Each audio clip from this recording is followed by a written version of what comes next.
Hello दोस्तों, welcome to Dev five. इस video में मैं आपके साथ एक्टर सुनील दत्त की ऐसी 5 फिल्में लाया हूँ जिसे अगर आप देख लेते हैं तो आप ज़रूर ही सुनील दत्त जी के फ़ैन हो जाएंगे। ये अपने ज़माने के काफ़ी सक्सेसफुल एक्टर रहे हैं और ये 5 फिल्में जो मैंने सेलेक्ट की है ये इनकी यंग एज की है। तो दोस्तों बिना किसी देर के शुरू करते हैं हमारी लिस्ट में नंबर 5 में है फिल्म खानदान। ये फिल्म 1965 में रिलीज़ हुई थी और इसके डायरेक्टर थे ए भीम सिंह। फिल्म की शुरुआत एक बहुत बड़े खानदान में होती है जिसमें 2 सगे भाई होते हैं। बड़े भाई के संतान ना होने के कारण वो अपने छोटे भाई की एक संतान को गोद ले लेता है और छोटे भाई का जो बेटा होता है सुनील दत्त वो अपाहिज होता है। सुनील दत्त और उसके ताऊ में बहुत अच्छी यारी होती है। स्टोरी में आगे चलते एक्ट्रेस नूतन को सुनील दत्त से प्यार हो जाता है और उनकी शादी हो जाती है। उसके बाद सुनील दत्त के ताई के भांजा भांजी उससे मिलने आते हैं और उसी दौरान सुनील दत्त का छोटा भाई जिसे उसके ताया ने गोद लिया था वो भी वापस आ जाता है विलायत से।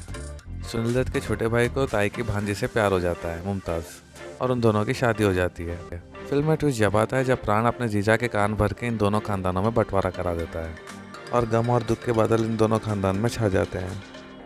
लिस्ट में अगली मूवी का नाम है मिलन। ये मूवी 1967 में रिलीज हुई थी और इसके डायरेक्टर थे अधूरती सुब्बा राव। दोस्तों ये स्टोरी में पुनर्जन्म का कॉन्सेप्ट दिखाया गया है। फिल्म की शुरुआत एक कॉलेज सीन से होती है जहाँ पे सुनील दत्त और नूतन की शादी हो जाती है।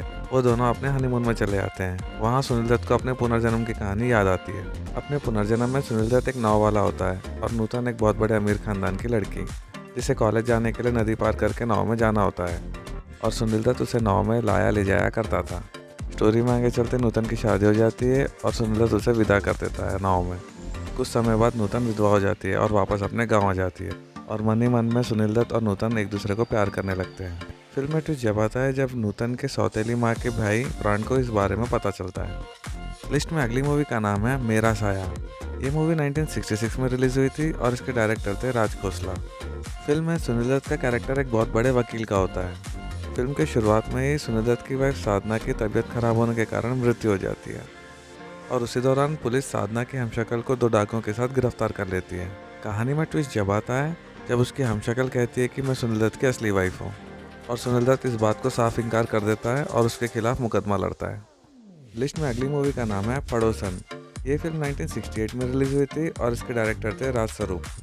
फिल्म में सुनील दत्त का कैरेक्टर एक नौजवान का होता है जो अपने मामा के साथ रहता है। स्टोरी में आगे चलते उसकी मुलाकात एक्ट्रेस सायरा बानू से होती है और दोनों में लड़ाई हो जाती है। सुनील दत्त के मामा और मामी अलग अलग रहते हैं और अपने मामा की हरकतों से परेशान होकर वो अपनी मामी के घर चला जाता है और उसकी मामी के घर के कमरे की खिड़की के सामने सायरा बानू के कमरे की खिड़की होती है। सुनील दत्त को सायरा बानू से प्यार हो जाता है लेकिन एक्ट्रेस उससे प्यार नहीं करती और लड़की का दिल जीतने के लिए सुनील दत्त अपने मित्रों की मदद लेता है। और लिस्ट में नंबर टॉप पे जो फिल्म है उसका नाम है मदर इंडिया। ये फिल्म 1957 में रिलीज हुई थी और इसके डायरेक्टर थे महबूब खान। फिल्म की शुरुआत एक गांव से होती है जहां एक्टर राजकुमार नरगिस को ब्याह के लेके आता है। फिल्म का विलन सुखीलाल इन्हें पैसे देता है और सूद के नाम पर हर साल इनकी फसल लेता रहता है। खेती में काम करते समय राजकुमार के हाथ चले जाते हैं। अपाहिज होने के कारण घर की सारी जिम्मेदारी नरगिस पाई जाती है।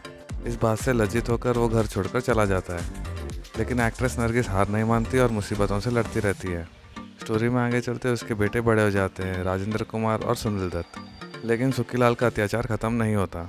इस बात से क्रोधित होकर सुनील दत्त सुखीलाल को मारना चाहता है लेकिन वो बच निकलता है और सुनील दत्त किसी तरह अपनी जान बचाकर जंगल की तरफ भाग जाता है और वहाँ जाकर वो डाकुओं के गिरोह में ज्वाइन हो जाता है और वापस सुखीलाल से बदला लेने आता है। तो दोस्तों ये 5 मूवीज़ आपको कैसी लगी कमेंट करके ज़रूर बताइए और अगर आपको वीडियो पसंद आया तो प्लीज़ वीडियो को लाइक एंड चैनल को सब्सक्राइब ज़रूर करें। जल्दी मिलते हैं इसी प्रकार के अगले वीडियो में, तब तक के लिए धन्यवाद।